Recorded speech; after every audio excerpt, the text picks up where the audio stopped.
everyone. I welcome you to our e-Sunday service here at GCC Antondo. We thank God for this great opportunity that we come to worship even if we're in quarantine and at home. Truly, it is only by God's grace that we are gathered here excitedly waiting to experience more of Him. Before we start worshiping and listening to God's Word, please be reminded of the following. First, let us prepare ourselves as we sing and worship God. Let us listen attentively to the speaker. We also encourage everyone to take down notes. Kindly refrain from doing things that might disturb you from hearing God's message. Enjoy this fellowship with God and with one another. Be blessed, and together let us worship our God. Magandang umaga po sa ating lahat. Tayo po ay manalangin. Panginoon, marami pong salamat sa oportunidad na binigay mo po sa amin para muli pasalamatan ka at pagpurihan ka.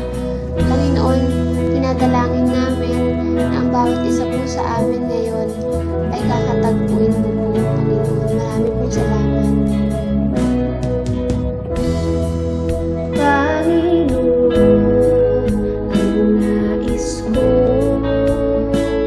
Kagandahan mo at pagmasdan, ang pag-ibig mo sa aking dugo.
Psalms 33 verse 12. Mapalad ang bansa na ang Diyos ay ang Panginoon, ang bayan na kanyang pinili, saganang kanyang salita. Si Yahweh ang tanging Diyos, may buwan ng lahat ng mabuti. Ang lahat ng nilihamoy sumasamba sa'yo. Ang aming bayay pinupuri ka, itinataas, dinadakila. Ang aming puso ay isang umaawit sa'yo. Mapalad ang bayan na iyong ibinukod, mapalad ang bansang sa'yo lamang sumusunod. Maghari ka't manahan sa aming pagpupuri, ikaw lang, O Diyos.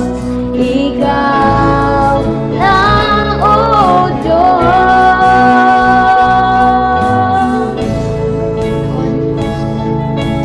Maraming pong salamat sa lahat ng ginawa mo at gagawin mo pa. Panginoon, magkaisa nawa ang bawat isa sa amin sa pagpupuri sa iyo, sa pagpapasalamat. Lord, sa lahat ng ginawa mo, Panginoon. Lord, hindi ito ang tamang panahon para umalis kami sa iyo, pagkus itong panahon para mas lalo kami lumapit.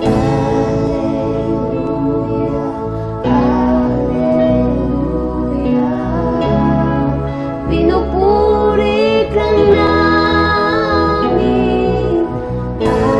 Alleluia, alleluia. Pinupuri ka namin. Mapalad ang bayan na iyong ibinukod. Mapalad ang bansang sa'yo lamang sumusunod. Maghari ka't manahan sa aming pagpupuri, ikaw lang, O Diyos. Ikaw lang, O Diyos. Ikaw lang, O Diyos. Panginoon, maraming pong salamat at sa iyo po ang lahat ng papuri at pagsamba. Sa pangalan ni Jesus. Amen. Thank you, Sister Tricia De Vera and the Praise and Worship team for leading us to worship our God in spirit and in truth. Truly, that God is in our midst, that we need more of Him in our lives. We acknowledge your power, Lord, over all. Last Sunday, Brother Jericho Fuentes shared to us how to sharpen our gifts and calling in this time of quarantine. What we need to do, defeat our doubts, discover our tools, and draw near to the people that God has sent to us. And I want to share this praise that our speaker shared last time, that quarantine can be a sharpening season to all of us. And today, we continue to our team, sharpening the axe, and we'll be learning more about it.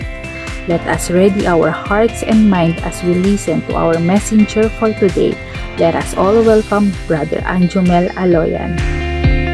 Magandang umaga po sa ating lahat and welcome po ulit sa ating online Sunday service dito po sa JCCM Tondo. Gusto ko po munang batiin at i-shout out lahat po ng nanonood yan sa kanya-kanya nilang tahanan with their family and relatives. No? Samahan niyo po akong tuklasin ang mensahe po ng Lord sa atin para po sa umagang ito. Bago po tayo magsimula, tayo po muna ay manalangin. No?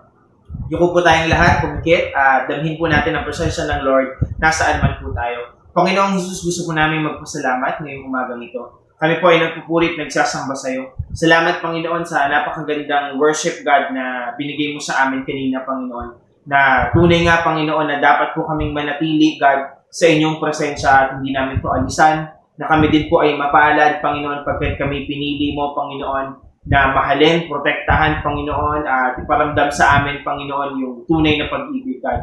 Lord, sa mensahe, God, na pakikinggan po namin ngayon, nawa, God, bigyan mo kami ng nakikinig na tenga at umiintindi puso, God, nang sa ganun magkaroon ng klarong pagkakaintindi, no, ng understanding, God, sa mensahe mo po, Panginoon. Kayo po ang mangusap sa amin, kayo po ang magsalita, God.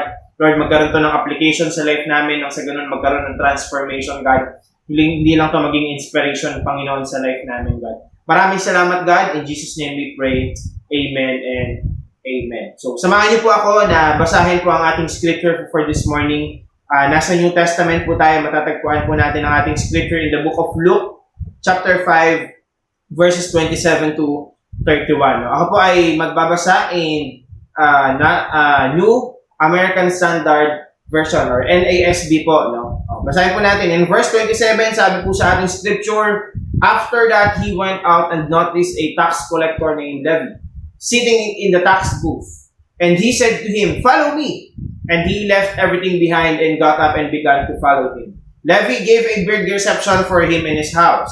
And there was a great crowd of tax collectors and other people who were reclining at the table with them.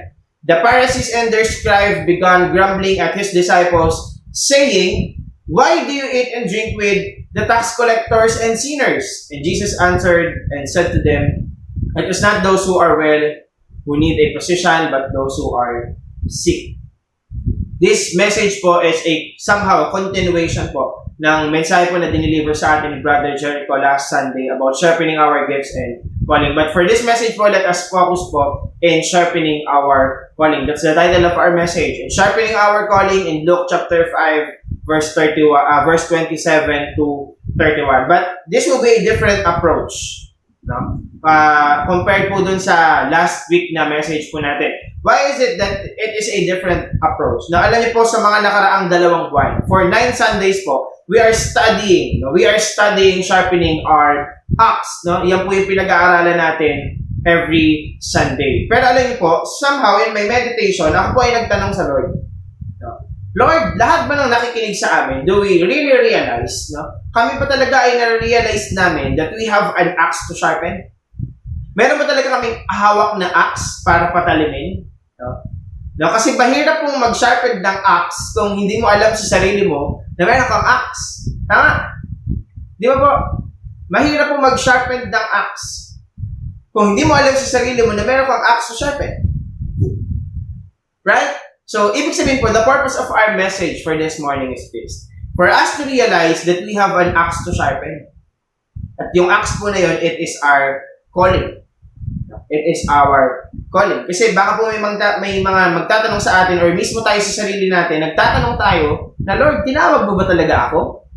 Or yung question na, Lord, tatawagin mo ba ako? No? Friends ba tayo? May contact number mo ba ako? Lord, friends ba tayo sa Facebook or sa Messenger?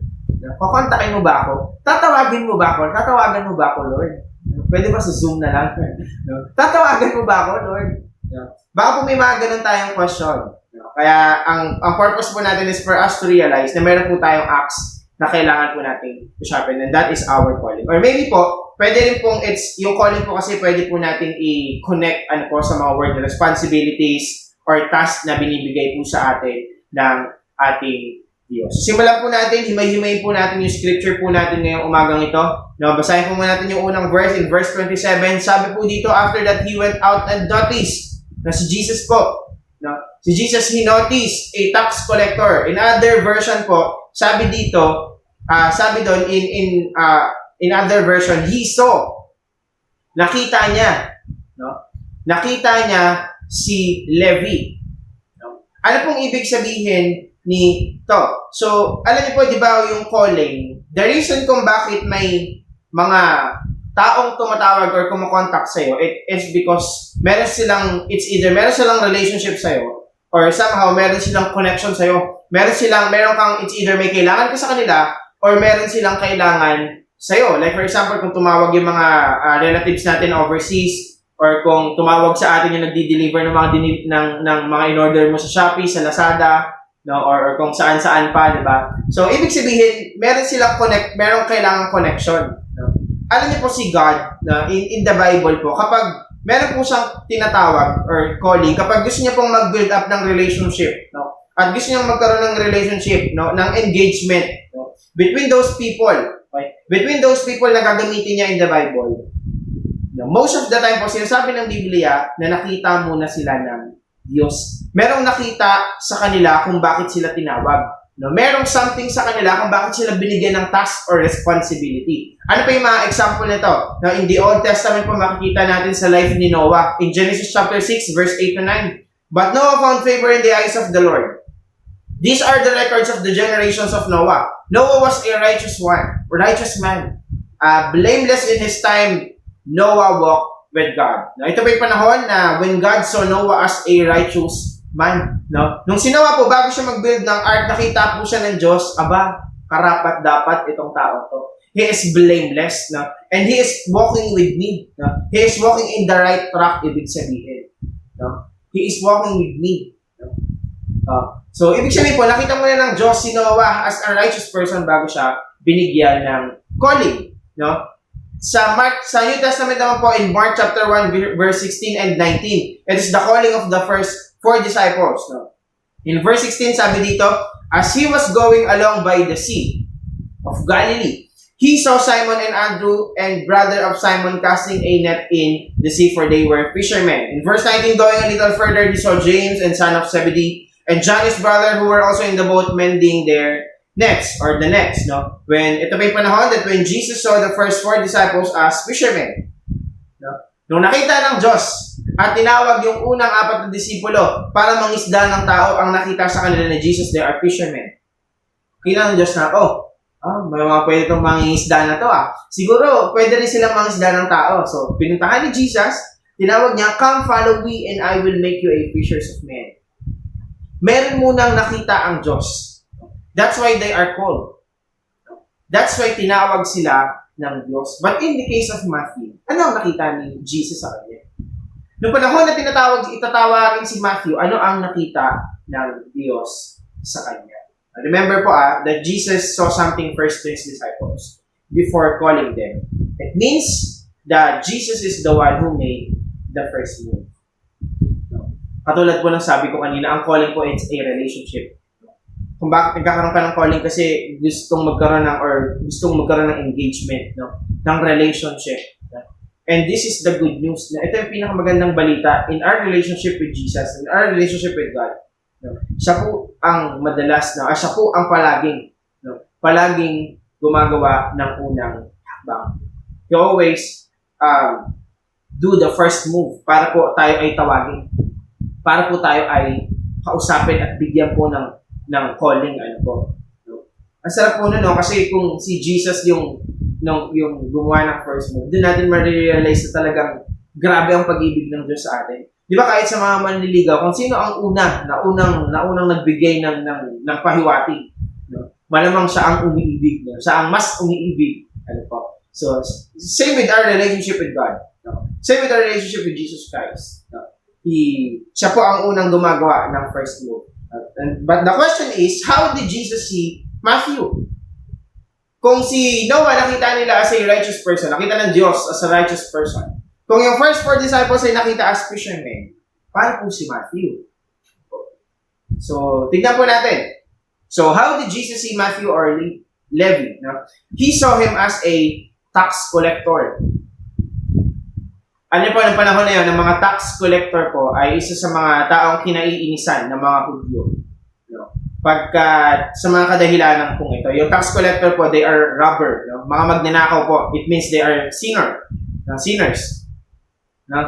Magnanakaw po sila. Bakit magnanakaw? Sila po ay maniningil ng buwis. At most of the time po, kapag naniningil sila ng buwis, pinapatungan po nila para may kickback sila. Siyempre. No? Parang pagkukurakot, pinapatungan po nila yon. So, magnanakaw po sila. Pangalawa, they are considered as renegade.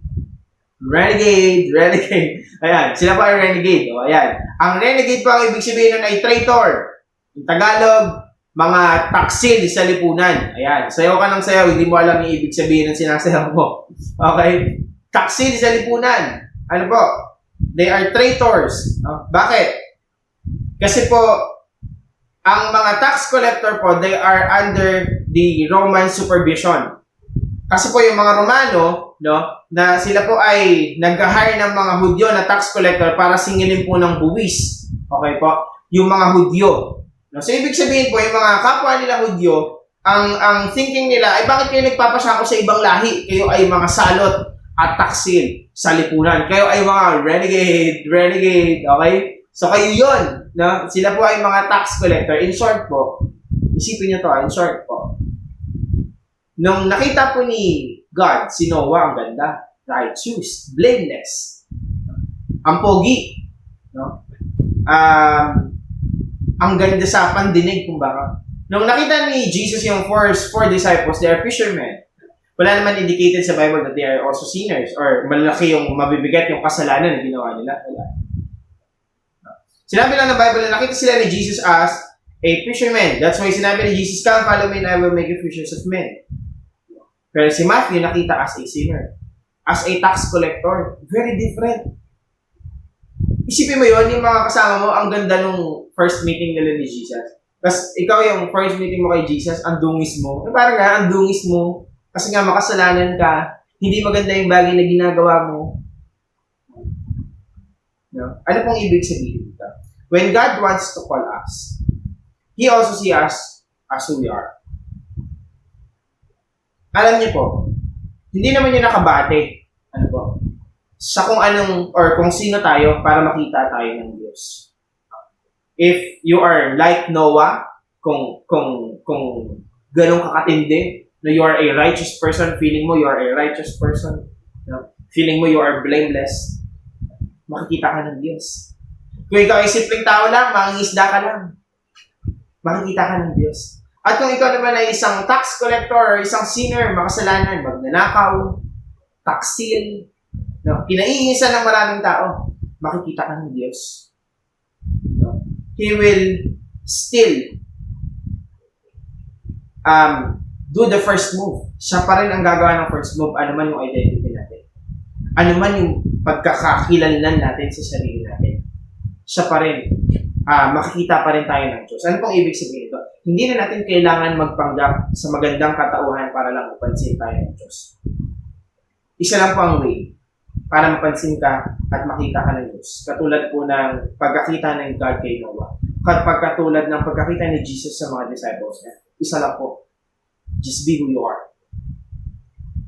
Hindi mo pwedeng sabihin sa Lord, Lord, ang gwapo ko na ngayon. Ang linis ko na ngayon, Lord. Naliligo na ako araw-araw. Lord, mabait na ako. Naghugas na ako ng plato kanina. Nag-ayos na ako ng kwarto ko after 3 years. Okay? Di ba, Lord, nakikita mo na ako kasi ang bait-bait ko na? Hindi po. Hindi po natin kailangan magtago sa kung anumang katauhan para lang mapansin tayo ng Diyos. Kung sino ka man right na, nakikita ka po ng Diyos. Nakikita po tayo ng Lord kung sino man tayo right now. No? So, let us proceed naman po kung paano tinawag ni Jesus si Matthew. Since nagkaroon na ng first move si Jesus at nakita niya si Matthew, hindi man maganda yung pagkakakita niya kay Matthew. Pero still, binigyan siya ng calling. Binigyan pa rin siya ng calling. But the question is, nung binigyan siya ng calling, nung binigyan si Matthew ng calling ni Jesus, anong meron? Anong ganap? Anong kaganapan? Paano tinawag ni Jesus si Matthew? So, let us discuss po yung mga points po natin. Jesus called Matthew while he was in a, number 1 po, wrong perspective of himself. Sabi po dyan in verse 27, Jesus noticed a tax collector. Si Matthew po, siyempre nangangailangan siya ng pera at kailangan niya magtrabaho. Siguro, ang thinking niya nun, mamamatay na akong isang tax collector, no? Ito na talaga ako, ito na ako, makasalanan na ako. Gantong-ganto na lang ako. Siguro somehow, that is his perspective of himself. Pero nung nakita siya ng Diyos, yes, nakita siya ng Diyos in his wrong perspective of himself. No? Or tinawag siya ng Diyos in his wrong perspective of himself. No? Kasi po, nung binigyan siya ng calling ng Diyos, alam ni Jesus Christ that he will be a disciple. Alam ni Jesus Christ that he will follow Jesus. Ibig sabihin, nakita ka man ng Diyos ng mga kasalanan, pero bibigyan ka ng Diyos ng calling na opposite doon sa pagkakakita niya sa'yo na madumi, na makasalanan, na sinner, na robber. Ganun po ang nangyari kay Matthew. No? Nakita man siya ng Diyos na sinner, pero nung binigyan siya ng calling, he will be a disciple, follow me. You will be a disciple. Ikaw ay magbabahagi ng salita ng Diyos. Even though na mali yung pagkakakilala niya sa sarili, ano pong ibig sabihin ito? It means that our identity doesn't define our calling. Our identity doesn't define our calling. Yung calling na ibibigay sa iyo ng Diyos ay hindi nakabase sa kung sino ka. Yung magandang tawag o yung relationship na ino-offer sa iyo ng Diyos ay hindi nakabase sa kung sino ka man right now. No? Ikaw man ay isang makasalanan, ikaw man ay isang mabuting tao, no? Ikaw man ay isang in position, no? O ikaw ay simpleng mamamayan lang, no? Ikaw man ay nakakakain ng 3 beses sa isang araw, minsan 5, o ikaw man ay isang taong isang beses lang kumakain sa isang araw dahil sa kahirapan ng buhay. Your identity doesn't define your calling. Tatawagin ka ng Diyos kahit na sino ka pa. Question po doon. Sino ka sa pagkakakilala mo sa sarili mo? Sino ka sa pagkakakilala mo sa sarili mo? Nakikita mo ba na hindi ka tatawagin ng Diyos dahil lang sa kung sino ka? Remember po, si Matthew, binigyan siya ng calling even though that he is unworthy. Binigyan siya ng responsibility even though that he is unworthy. Hindi siya mapagkakatiwalaan. At maraming taong iinis sa kanya. Still, binigyan siya ng Diyos ng responsibility. Binigyan siya ng Lord ng calling. Huwag po natin ibase sa identity natin yung calling na bibigay sa atin. Second point po natin, Jesus called Matthew while he was in a wrong phase. Sabi po dito, he was sitting in the tax collector booth. Siya po ay nasa trabaho. Or pwede po natin sabihin, in the wrong time. In the wrong time, in the wrong place. Sitting in the tax collector booth, it means that he is busy. Meron siyang current responsibility. Meron siyang current situation na kailangan pagdaanan. At doon siya nakita ng Diyos. Katulad po nung mga fishermen po, yung 4 na disciple, nung nakita sila ng Diyos. Lord, ngayon mo pa ako tuwagin, busy ako eh. Ako ay namimingwit ng isda para sa aking pamilya. Si Matthew, ako po ay nagtatrabaho para po ako ay may pangtustos sa aking sarili at sa aking pamilya. Ngayon mo pa ako tatawagin? Ngayon mo pa ako tatawagin? Ano pong ibig sabihin nito?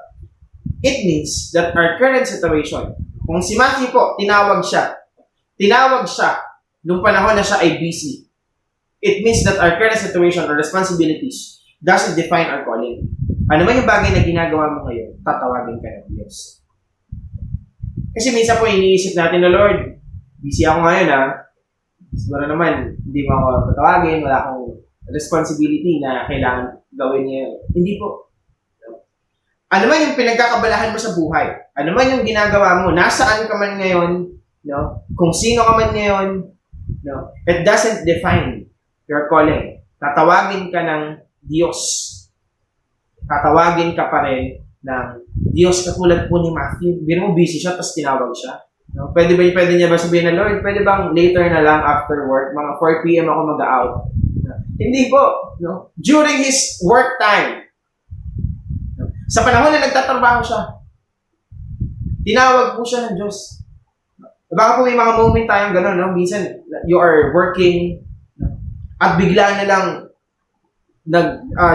lang nangusap sa iyo ang Lord. Naramdaman mo ang pag-ibig niya sa pamamagitan ng mga katrabaho mo, sa pamamagitan ng boss mo. See?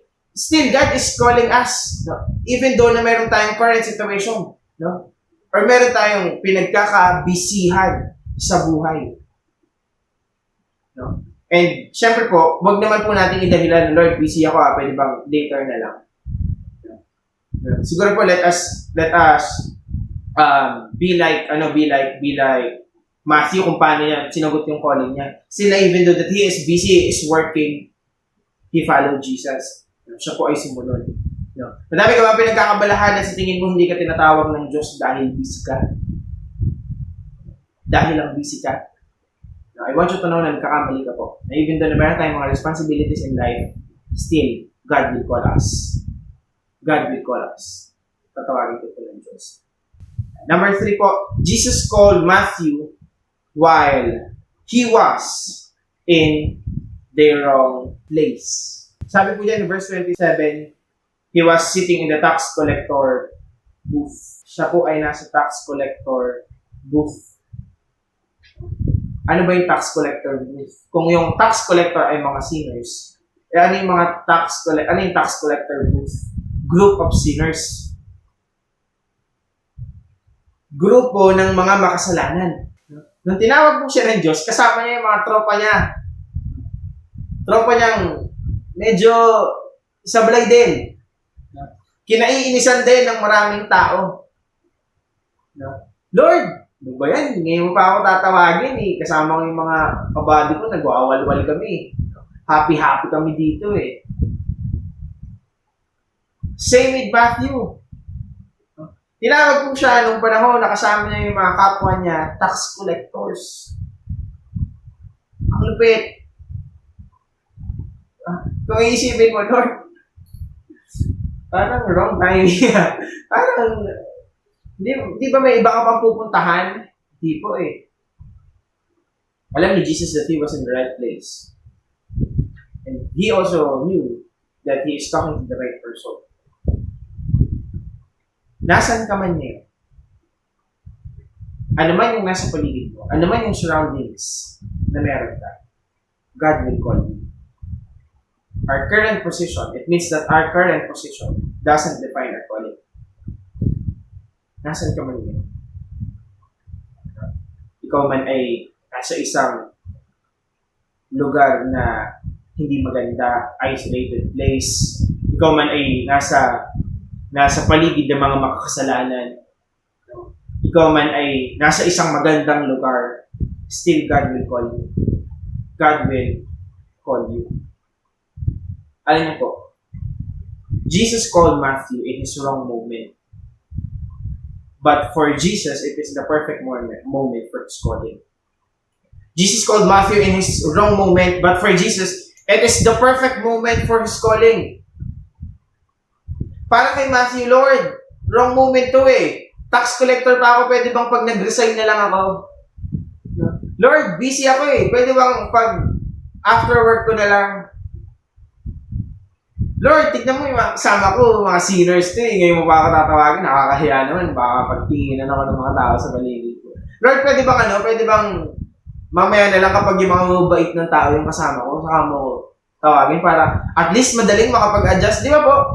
Pag tinawag ka ng Lord, no, at naramdaman mo yung pag-ibig ng Lord sa pagitan ng mga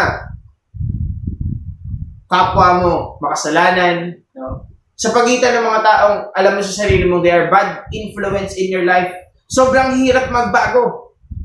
Why? Kasi iisipin na ibang tao sa'yo, KJ, nagbago ka na, anghel-anghelan. Kala mo, mabait. Di ba po, but if we are around with righteous people, yan. Yung mga taong nagsisimba, yan. Mga taong nagsiself-group, ang bait-bait, mga nagde-devotion. Ang dali lang maka-adapt, ang daling magbago ng life. Kasi yung mga kasama mo, they are also doing what you wanted to do. Right? Pero si Matthew, he was in the wrong moment. Lord, ngayon pa ako bibigyan ng calling while I am in my wrong moment of my life. But for Jesus, it is the right moment for His calling. Nasa tamang lugar si Jesus. Nasa tamang panahon si Jesus. Nasa tamang pagkakataon at kausap niya rin yung tamang tao nung tinawag niya, si Matthew. That is his view. And maybe, ganun din po yung iniisip natin. Na minsan, Lord, tatawagin mo ba ako tignan mo nga yung situation ko. Tignan mo nga yung personality ko. Tignan mo nga, Lord, yung lugar, yung position ko ngayon. Tatawagin mo ba ako? Yes! Alam niyo po, pag tinawag ko ng Diyos, it is the right time for God to call you. And maybe today is the right time for God to call you. Na tinatawag po tayo lahat ng Diyos ngayong umaga. Ito. God is calling us right now to His presence. Even though it seems to be a wrong timing for us, we have a call to answer. Lord, pandemic Hindi nga kami makakapunta ng church ngayon mo pa kami tatawagin. Baka naman wrong moment yan, Lord. Baka naman wrong timing yan. Lord, may sakit ako ngayon Hindi maganda yung pakaramdam ko. Ngayon mo pa ako tatawagin? Baka naman, Lord, wrong moment yan. Ngayon mo pa ako bibigyan ng responsibility kung kailan hindi ako okay. Lord, baka wrong moment yan. But still, for God, it is the right moment. It is the perfect moment for your calling. It is the perfect moment para gawin mo yung responsibility na yun. It is the perfect moment para gawin mo yung task na yun. Because it is God's time. It is not your time. Kasi if it is your time, syempre, gagandahan mo na, di ba? But since it is not your time,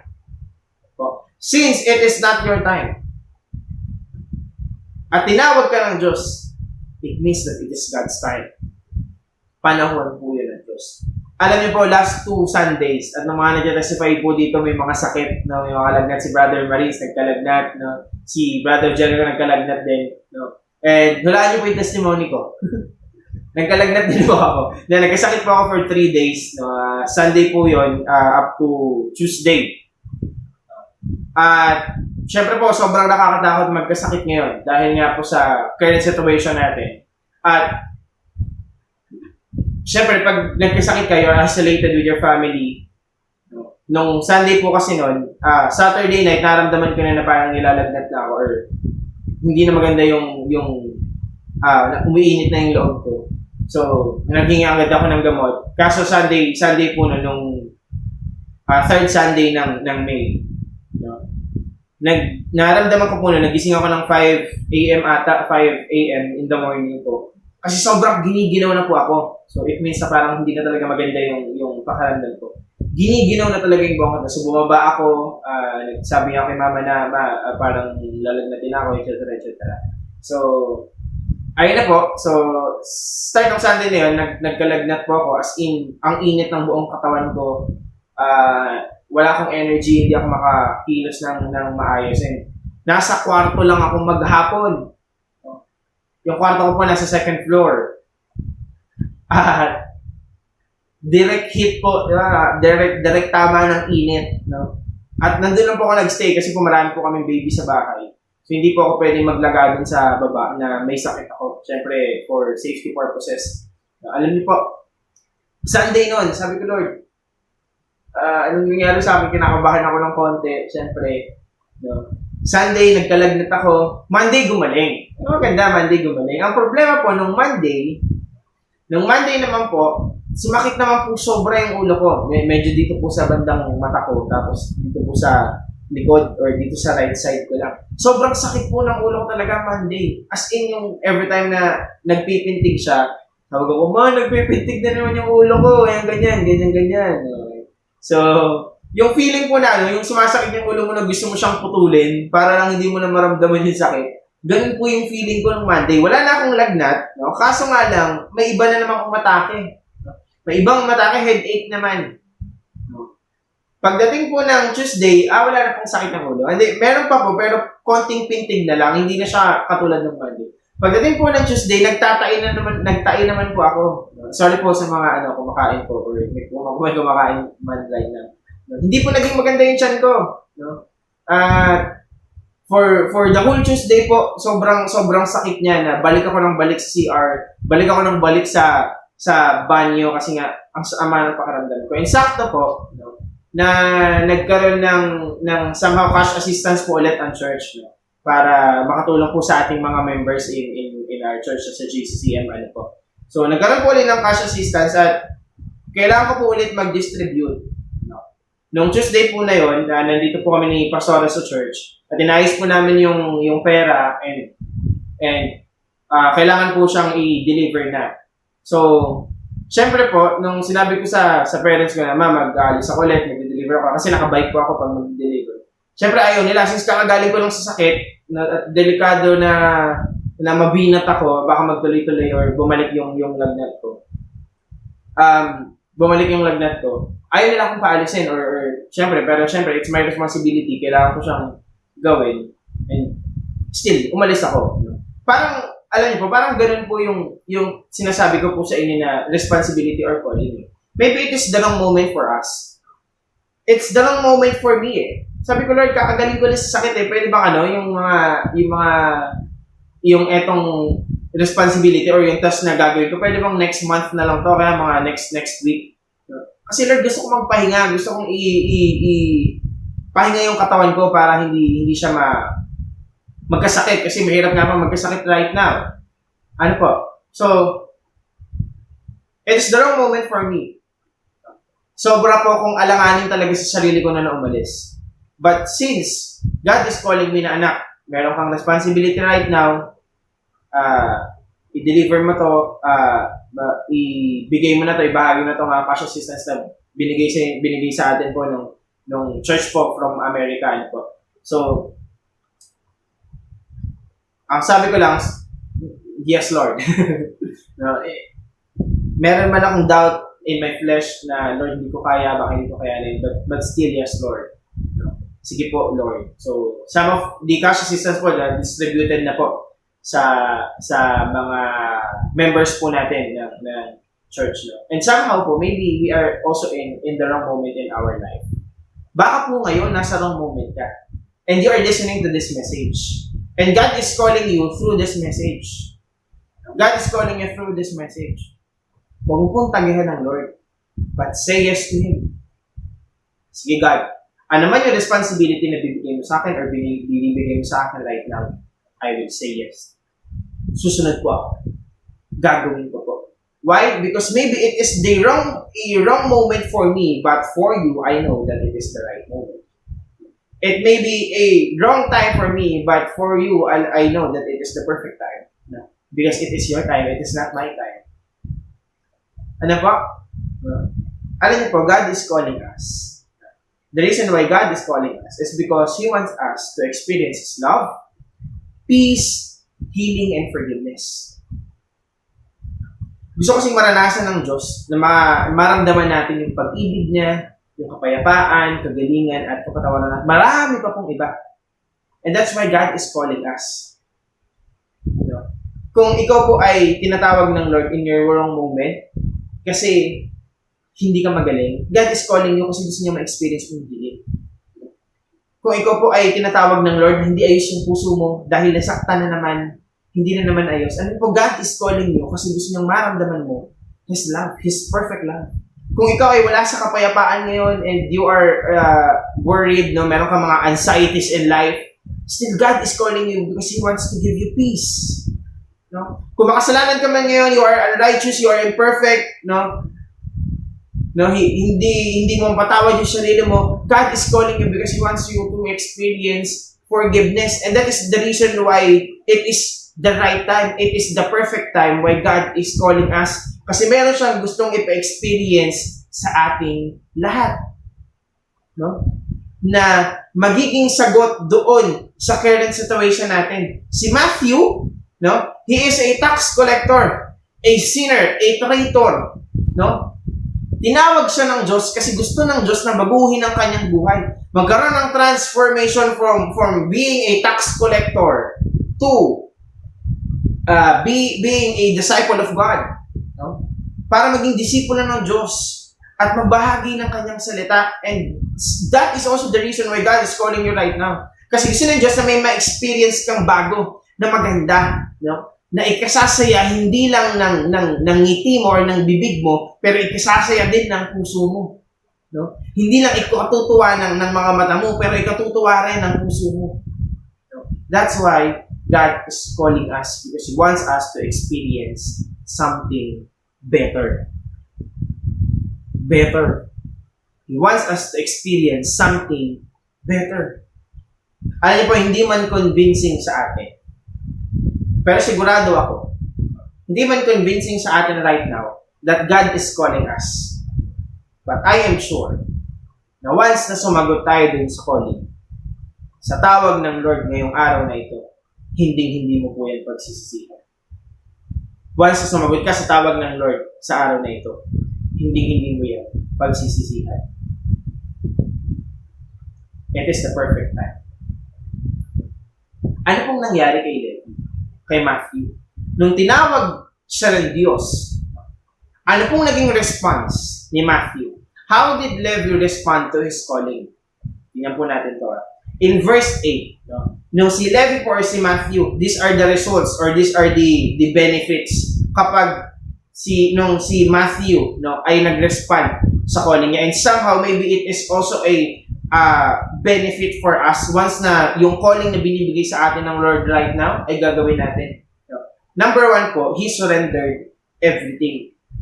And he left everything behind in verse 8 and got up and began to follow him. He left everything. Nung sumagot siya sa calling niya, binitawan niya lahat. Ang hirap nun paano naging benefits yun kung bibitawan mo? Nalisin ka mo kung bakit mo pinabibitawan sa atin ng Lord. Yung mga bagay na hawak natin kapag tinawag niya tayo, kasi magiging pabigat yun sa atin. Burden na nga yun nung wala pa ang Lord sa'yo. Dadalhin mo pa nung nandiyan ang Lord sa'yo? Hindi po. Release. Kailangan mong mag-release. Kailangan mong mag-surrender. Alam niyo po yung feeling na kaya mong bitawan lahat ng nagpapabigat sa life mo.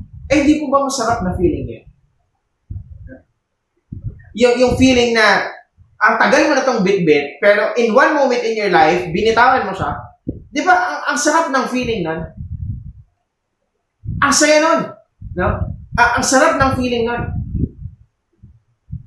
And it is a benefit, it is a good result for us. No? And kay Matthew, binitawan niya yung pagiging tax collector niya, binitawan niya yung pagiging renegade niya, yung pagiging magnanakaw niya, no? Binitawan niya yung pagiging traitor niya, yung position niya, lahat ng meron siya, and followed Jesus Christ. No? He left everything. No? Kasi magiging mabigat yun No? Ang tagal mo ng bit-bit yun. Ang laki na ng muscle mo kakabit-bit dyan sa burden na yan. Ang sagot lang pala para mabitawan mo yung burden na yan is answer God's calling. Ang tagal mo ng bit-bit yan. No? At ang sagot lang pala dyan is answering God's calling. Your calling is the answer to your burdens. Once you answer God's calling in your life, ang dali na pong maka-release. Ang dali nang bitawan yung bagay na yan. Lahat ng nagpapabigat sa life po natin. Ganun po ang nangyari kay Matthew. At ganun din ang pwedeng mangyari sa atin once we release. Once we answer God's call and release. Release. Number 2 po. Second point is he followed Jesus Christ. He left everything behind and got up and began to follow Him. He followed Him. It means na kung sinunod niya ang Diyos, ibig sabihin, he talk like Jesus. He talk like Jesus. He act like Jesus. He think like Jesus. Or he speak like Jesus. Alam niyo po, following Jesus is the most effective way of spending our life here on earth. Following Jesus Christ is the most effective way of spending our life here on earth. Why? Because we will think like Him, speak like Him, and act like Him.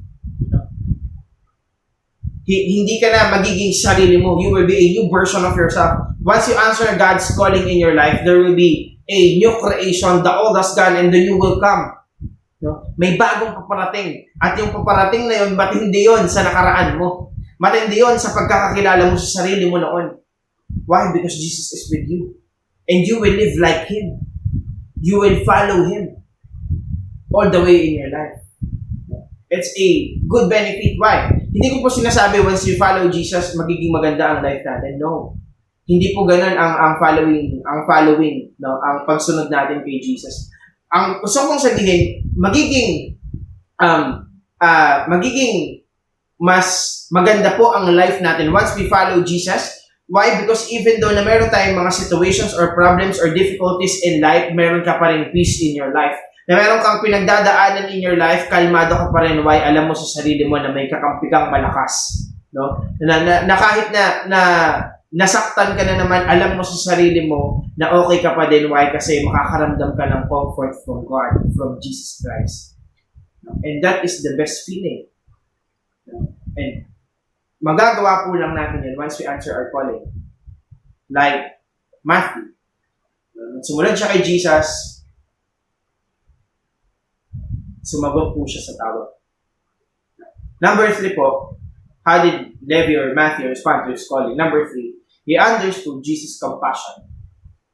Naintindihan niya sa kanyang isipan yung compassion ni Jesus. Bakit po? In verse 10, and Levi gave a big reception. Si Matthew po ay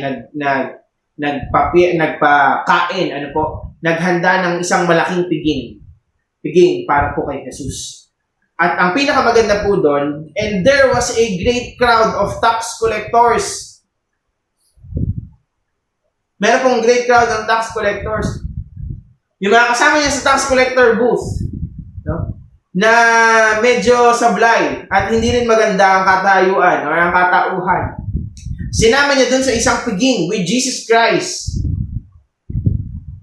With Jesus Christ. Ano pong ibig sabihin? Naintindihan ngayon ni Matthew na ang pag-ibig at compassion ng Diyos, okay, ay hindi para lamang sa mga mabubuting tao. Ay hindi para sa mga mabubuting tao. Para ito ay para sa mga katulad niyang makasalanan. Katulad ng mga kaibigan niyang mga tax collector din. Naintindihan niya ng Diyos na hindi madamot ang pag-ibig ng Diyos. Maiintindihan mo na hindi madamot ang pag-ibig ng Diyos para sa tao. Once you answer God's calling, na kung sino ka man, Lord, hindi pala madamot ang pag-ibig mo. And that's why gusto ko siyang i-share sa iba. Gusto ko siyang i-share sa iba. Katulad po ng pagtawag ng Lord sa amin, naintindihan namin na God, hindi madamot ang pag-ibig mo. That's why may karapatan yung nanonood ngayon na marinig tong mensahe mo. Kasi alam ko na katulad ng pagmamahal mo sa akin, ganoon din yung pagmamahal mo sa Kanya. Hindi po madamot ang pag-ibig ng Diyos. It is sharing the gospel to people like you. May makakakilala ka bang katulad ko? Katulad mong tax collector. Katulad mong fisherman. Katulad mong simpleng tao lang. Alam po, once you answer God's calling, yung mga taong katulad mo, pwede silang dalhin sa Diyos. Kasi naiintindihan mo na ngayon. Na katulad ng pagmamahal ng Diyos sa'yo, ganun din ang pagmamahal ng Diyos sa kanila. Ang gaganda po ng mga benefits. Once you answer our calling, makaka-release ka. Once you answer our calling, makakasunod ka. Once you answer our calling, makakaintindi ka ng pag-ibig ng Diyos sa sanlibutan, ng pag-ibig ng Diyos sa mga tao. Once we answer our calling. Alam niyo po, tumatawag na ang Diyos ngayon. The phone is ringing. Kahit ano pang ringtone yung meron ka. But God is calling you right now. God is calling you right now. At sabi niya, anak, follow me. Follow me. Or if it is a responsibility or task, anak, gawin mo na yan. Go. It is the right moment. Hindi man right moment sa'yo, but for me, it's the perfect moment. It's my time. It is not your time. It's God's time. It is the perfect time. Ano po, for our conclusion, ano po, sabi po dun sa pinakadulo, Luke chapter 5, verse 30 to 31, the Pharisees and their scribes began grumbling at his disciples, saying, why do you eat and drink with the tax collectors and sinners? Jesus answered and said to them, it is not those who are well who need a physician, but those who are sick. People, things, or even ourselves may hinder us from answering our calling, or God's calling. But always remember that God's grace will always prevail. Once we said that it will prevail, ibig sabihin, matatalo yung isang side, no? Ibig sabihin, malalamangan pa yung isang side, no? Kung maraming taong naghihinder sa'yo, maraming bagay yung naghihinder sa'yo, once you answer God's calling, no? Yung kapangyarihan po ng Diyos, it will prevail. Matatalo niya po yung mga hinders na yun, yung mga hindrance na yung mga naghihinder sa atin para sumagot po doon sa calling ng Diyos. That is the grace of God. Yan po ang grasya at pag-ibig ng Diyos sa atin. No? Pinipigilan ka man ng kasalanan mo, pinipigilan ka man ng mga tao sa paligid mo, pinipigilan ka man ng maraming bagay or even yourself ng sarili mo para sumagot sa calling ng Lord, still, God's grace will prevail. God's grace will prevail. No? Kasi alam ng Diyos na kailangan mo siya. Alam ng Diyos na nangangailangan ka ng tulong. And He is the perfect God para po dun sa kailangan natin na tulong. He is the perfect answer to answer those questions in our life, those problems in our life. He is the best solution. Ang kailangan po natin sabihin sa life natin, God, yes, I follow you, I'll obey you, susunod po ako. Because I do believe that your grace will always prevail. Your grace will always prevail. Ang pag-ibig at pagmamahal mo sa akin ay laging magtatagumpay. Ano po yung pinagdadaanan natin lagi? Kung sino man tayo, ano man yung meron sa atin ngayon, pandemic, ang dami, nagkakagulo na yung mundo. But still, God is calling us. At kung hindi natin titignan lahat ng bagay na yun, and mag-focus lang tayo sa boses ng Lord that He is calling us, and say yes to Him, magkakaroon po ng transformation yung life natin. God will give us a new life. And that life, it is the perfect life. Perfect life in a sense na walang pagsubok, hindi po. In a sense na even though na may pagsubok, may pag-ibig pa din. Even though na may problema, may pagmamahal pa din. Even though na may pag-iyak, may pagyakap pa rin. And that is a perfect life. At yung life po na yon is a life with God. A life na sinasagot natin yung calling natin. Ano po? So, it means po na lahat po tayo right now ay may calling. We have an axe to sharpen. And God is calling us right now, anak, binibigay na sa'yo ngayon yung axe. Kailangan mo na yung sagutin. Bakit po? Meron po ko ditong mga set of unsharpened pencil. Ayan po, wala pong dugayan. Ayan, mga kaibigan. Welcome to my magic show. Dito lang po. Ito po ay unsharpened pencil. Ayan, maayos po yan. Wala pong tasa na lapis. Ang lapis po na walang tasa, meron po ba itong gamit? Yes. Kasi may mga pambura siya, pwede mo siya ipambura. Or ako, drummer ako, pwede mo siyang tugud-tugud-tugud-tugud. Yan. Okay. Or ano man, bala ka kung anong pwede mong gawin dito sa, meron pa rin siyang use. Meron siyang gamit. But the problem is, yung worth niya hindi buo. Yung halaga niya ay hindi buo. Meron siyang silbi, pero hindi buo yung halaga niya. Why? Kasi syempre po, ang pencil, ang purpose po ng pencil ay sumulat. Hindi lang po magbura. Sumulat. Hindi pamukpok. Hindi ngat-ngatin. Ano po? Hindi kagat-kagatin. No? Ang pencil po ay panulat. If it is not unsharpened, kung wala po siyang talin, no? Wala siyang lead. Meron siyang silbi, kasi pwede mo pa siyang mapakinabangan, pero yung purpose niya, yung worth niya, yung halaga niya, ay hindi buo. Parang ganun din po in our calling. Kapag hindi mo na-realize that God is calling you, meron kang silbi, pero yung worth mo hindi buo. Meron kang silbi, pero yung worth mo hindi buo. No? Kung tayo isang pencil, malamang pinapambura lang tayo. O kaya hinangat-ngat lang tayo kapag sumasagot tayo ng exam. O kaya inuubos mo yung bakal nung dulo nung nilalagyan ng pambura. Ganun lang yung ginagawa sa atin. Meron kang silbi na nakapagbigay ka ng kaligayahan sa ibang tao, Pero yung kaligayahan na yan, hindi lasting. Kasi nga yung worth mo hindi buo. Yung worth mo hindi buo. And we need to sharpen it. Kailangan mo siyang i-sharpen. Kailangan mong sagutin ang tawag ng Diyos. Pag sinagot mo yung tawag ng Diyos, nagsisimula na yan ma-sharpen. Okay? Nagsisimula ng ma-sharpen. Okay? Yung ating calling, yung ating life.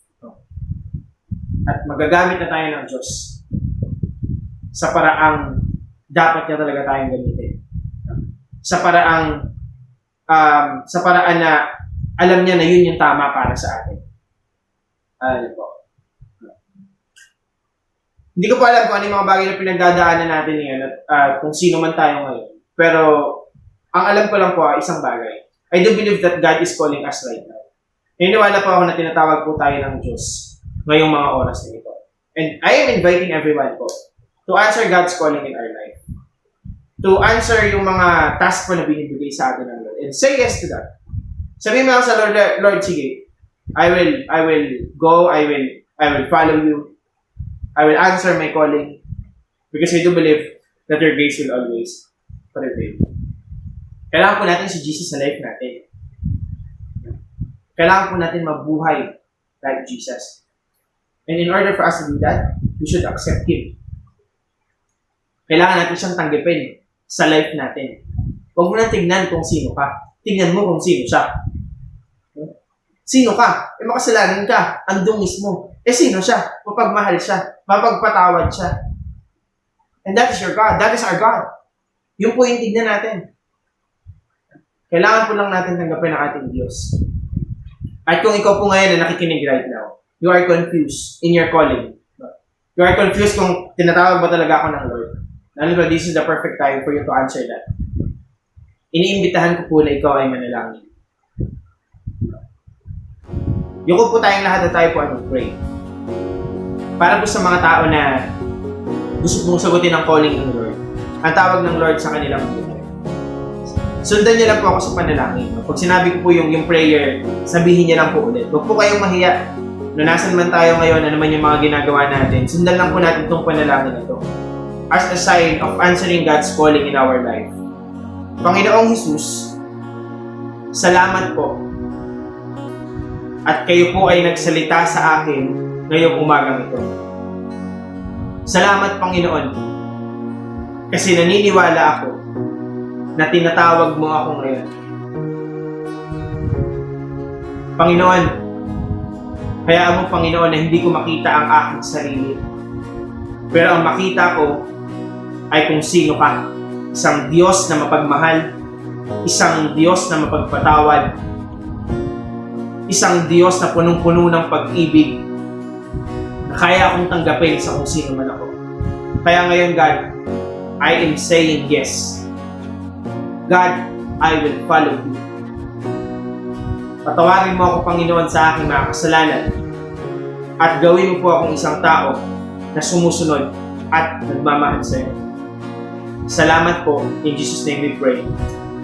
Amen. Patuloy po tayong manalangin. Ako na lang po ang manalangin. Panginoon, salamat sa mensahe mo ngayong umagang ito. Thank you for revealing us your word again, Panginoon. Salamat, Panginoon, for giving us an understanding, Panginoon, that we have a calling to answer. We have a call to answer. And that is your call, Panginoon. Ito po ang tawag niyo sa amin, Panginoon. And I'm praying, God, na nagkaroon po ng transformation, Panginoon. Sa pamamagitan po ng inyong salita sa buhay po ng lahat ng nakikinig ngayon, Panginoon. Maraming salamat po muli sa inyong salita, Panginoon. Sa ilaman po, God, ang papulit ko sa salamat, Panginoon. Dapat ka lang, Panginoon, na itaas, Panginoon, at papurihan at sambahin, Panginoon, ang iyong pangalan, God. Patuloy mo kaming gabayan, God, sa lahat po na nangyari sa paligid namin ngayon, Panginoon.